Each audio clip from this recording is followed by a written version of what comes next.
There's a set of tires on your car right now that you're going to throw away long before they're worn out. Not because you drove too hard, not because you bought cheap rubber. You're going to scrap them years early because of one number, a number stamped on a little sticker inside your driver's door that almost nobody questions. And your relationship with that number is quietly grinding as much as 15,000 miles of life off every tire you own. That's a full extra year of driving, sometimes two, just gone. Today, we're going to fix that. And it costs you nothing but 4 minutes and a cheap gauge. Let's start with what a tire is actually supposed to give you. A decent set of all-season tires is engineered to last somewhere between 40,000 and 60,000 miles before the tread hits the wear bars. That's the deal you paid for. A quality set, mounted and balanced, runs you $600 to $1,000 out the door. So when a tire dies at 35,000 miles instead of 55,000 miles, that's not a rounding error. That's hundreds of dollars, years early, for a problem that was completely preventable. The National Highway Traffic Safety Administration says only 19% of drivers keep their tires properly inflated. 4 out of 5 of us are rolling around on tires that are slowly destroying themselves, and we have no idea it is happening. The same agency says simply keeping the right pressure adds almost 5,000 miles to the average tire on its own. That's before you've done anything else. So who is that door sticker number actually for? This is where most people have it backwards. You will hear in a lot of videos that the door number is some compromise the manufacturer made against you. For tire life, that is just not true. That placard number, the one on your driver's door jamb, or inside the fuel door, is genuinely the pressure your tires were designed to wear evenly at. Engineers got that part right. The problem isn't the number. The problem is that you are almost never actually sitting at it. Here is why. AIR leaks. Every tire on your car loses somewhere between 1 and 2 psi every single month, just from air molecules permeating straight through the rubber. No puncture, no leak, nothing wrong. That is normal physics. Now stack temperature on top of it. For every 10 degrees Fahrenheit the air drops, your tire sheds roughly another psi. So you fill up to 35 psi on a warm afternoon in October. A cold front blows through, and 3 weeks later, you are driving around on 28 psi without ever touching the valve. You did not do anything wrong. You just stopped paying attention, like everybody does. And this is the trap. You are now 4, 6, 8 psi under spec, and your car will not warn you. That little TPMS light on your dash, the horseshoe with the exclamation point in the middle. Most people treat that as their safety net. It is not.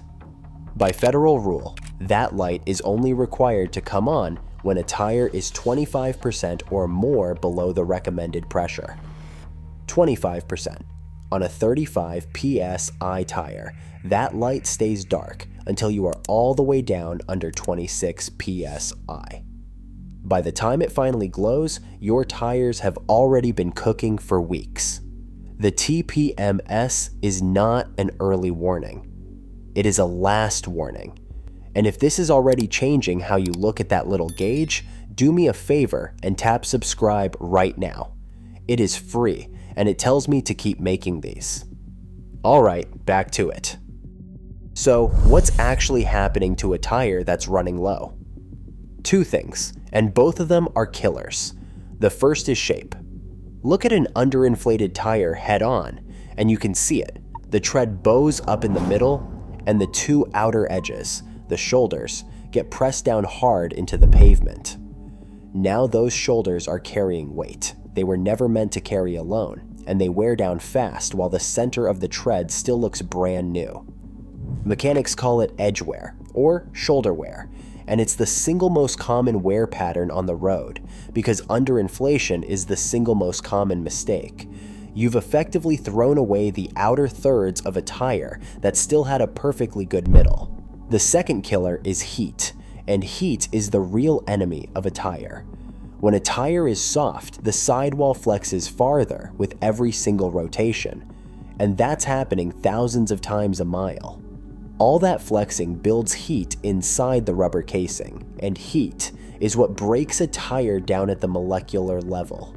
It dries out the compound, it weakens the bond between the steel belts, and in the worst case, it leads to delamination. The tread can literally peel away from the body of the tire at highway speed.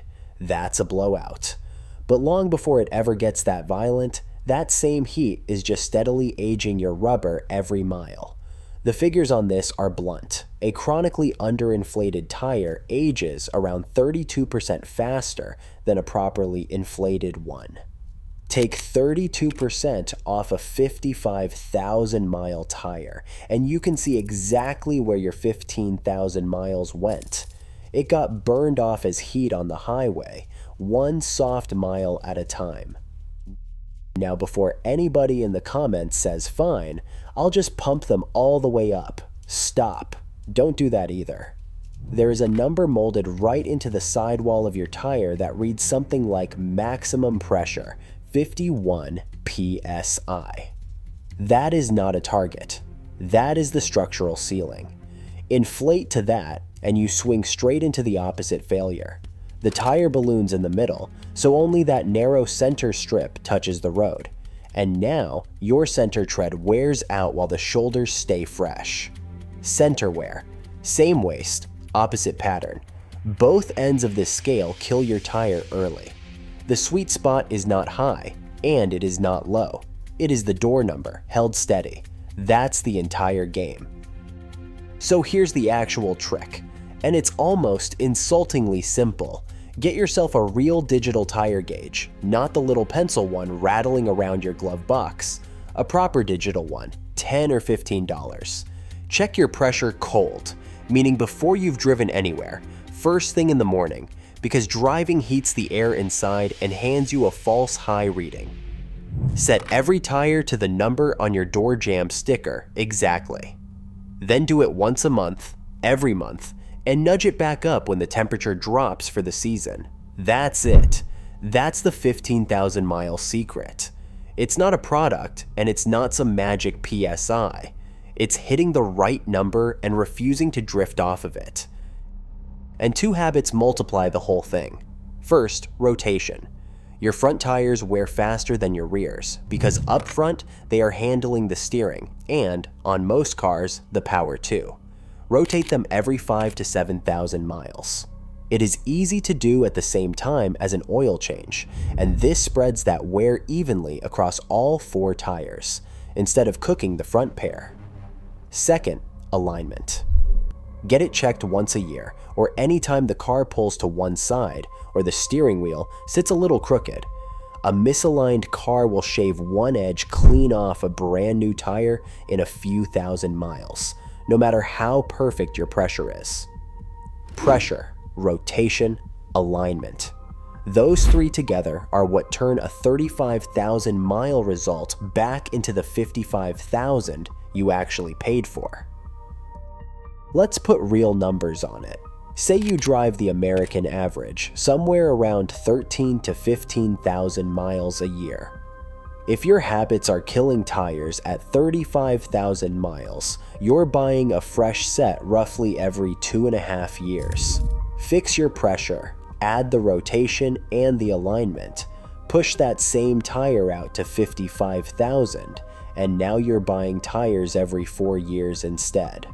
Over the life of the car, that's thousands of dollars you simply keep in your pocket, and that's before you count the safety side of never riding around on overheated, edge-worn rubber that's one bad pothole away from letting go.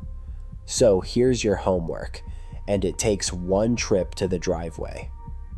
In the next 48 hours, before you drive anywhere, check all 4 tires cold with a real gauge.